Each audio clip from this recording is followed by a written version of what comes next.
Before I go to the next witness, I did not announce the next panel that will be coming before us. Charola Alvarez, Jessica Ayers, Miraya Pavone, Jennifer Mulfern, Abby Johnson, and Delea Lugo will be the next panel. Laura Luthi, go ahead. Thank you for the opportunity to provide the members of the Senate Health and Services Committee with my written testimony. I'm leaving that with y'all. Against SB1. My name is Laura Luthi. I live in Austin. Senator Kurt Watson is my representative, my senator. I'm here to testify against SB1. I was in the Senate gallery on Tuesday, June 25th from 9 a.m. until 12:10 a.m. on Wednesday, June 26th, with one 20-minute break around 2:30. I witnessed the proceedings. I was there. I saw what happened, what was said by whom, and how everyone conducted themselves. And I was there when Senator Wendy Davis was reading off testimony of people that were not allowed to stay and do their testimony. I do want to acknowledge the fact that that is not what is happening with this hearing, and I really greatly appreciate that. The other thing that is not happening with this particular hearing is I'm not being carted out of here forced against my will by a trooper, and my father, my 82-year-old father, is not having to see me on Fox News being manhandled out of a public building. But let me get back to my testimony. In an effort to be germane, which is apparently not seen the same across political lines, I made sure that I read the bill in total, and I'm going to make my points in the same order as the bill. My concern about the fetal pain part of the bill is I've heard more about what the limits are in Norway or Denmark than I've heard scientific testimony about how a fetus can feel pain in 20 weeks, at 20 weeks gestation. It is a fetus. It's considered a fetus until it is born. I take personal offense at the language being called an unborn child. A child is not a child until it is born. And I appreciate the fact that that is the case scientifically. Thank you for being here. We have your written testimony. Yes, thank you. Carlos Perez. Carlos Perez in the room. Perez. Thank you.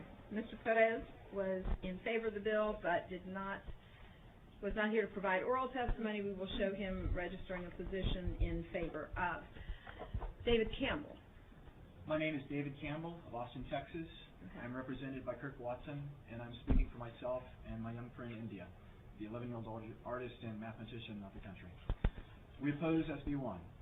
There's no evidence of any need for this dramatic increase of requirements to be forced on women and their health care providers. It does not justify a special session of this legislature. We have heard heart-wrenching stories where women found themselves pregnant and in circumstances where they describe being forced by someone to complete an abortion after clearly expressing to a medical provider that they did not want to go forward with the procedure. This bill does nothing to address that testimony of the women of Texas, or a woman being held down while screaming and forced to undergo a medical procedure. If this horrific practice isn't illegal or the law is not being enforced, that would be an appropriate situation in which to address an emergency session. But I don't see anything here that actually addresses those stories. The unintended consequence of this illegal proposal would make that sort of forced abortion more common as you narrow the space where a woman can get a safe, legal abortion from an ethical and moral medical provider who understands that no means no and stop means stop. The pretense that a primary intent of this legislation is to protect women is a rhetorical fig leaf, an intrusive attempt to negate the humanity of pregnant women while equating a not yet fully developed fetus with a person. It is a fiction that puts women at greater risk and empirically will result in an offsetting number of at least as many illegal and riskier abortions. It is not persuasive to the vast majority of those it ostensibly projects. The larger fiction and distraction is the characterization of this bill as a necessary measure to prevent fetal pain. Were it to be true that a fetus could feel some primitive pain before the 29th week, indicated by current science, it would not warrant an intrusion by the state into a person's authority over the use and treatment of her own body. Thank you for letting me speak. Thank you.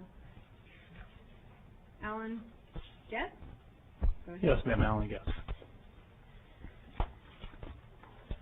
My name is Alan Guest, Jr. I live in Leander. My senator is Senator Schwertner. I ask this body to support SB 1. I seek support for this bill because this bill opposes the exploitation of women, and let me explain what I mean. I possess video testimony of a former abortion clinic owner. This woman arranged for a $25 fee to be added to whatever was paid for the abortions run at her clinic. That $25 went directly into her pocket.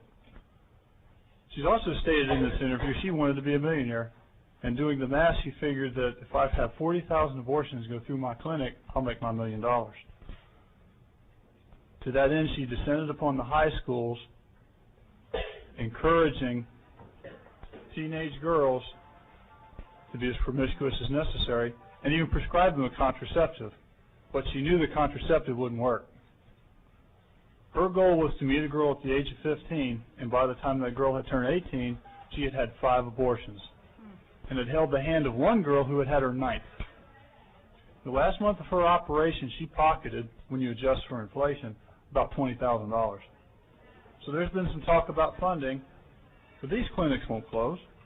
To do so would violate the principles upon which Planned Parenthood was founded. For example, when my car's annual inspection comes due, can I go to TxDOT and ask them to get me a new set of tires and have my brakes fixed so I can fit the standards? No, that's up to me. There's also been quite a bit said about science, but I must confess I'm very, very disturbed about a science that will spend millions of dollars and thousands of hours sending all forms of machinery into space, scouring planets for organisms that they will call life. But there's no life going on inside the lady. That becomes very, very disturbing, and ask you to support SB 1. Thank you very much. Thank you. Thank you to everyone on this panel.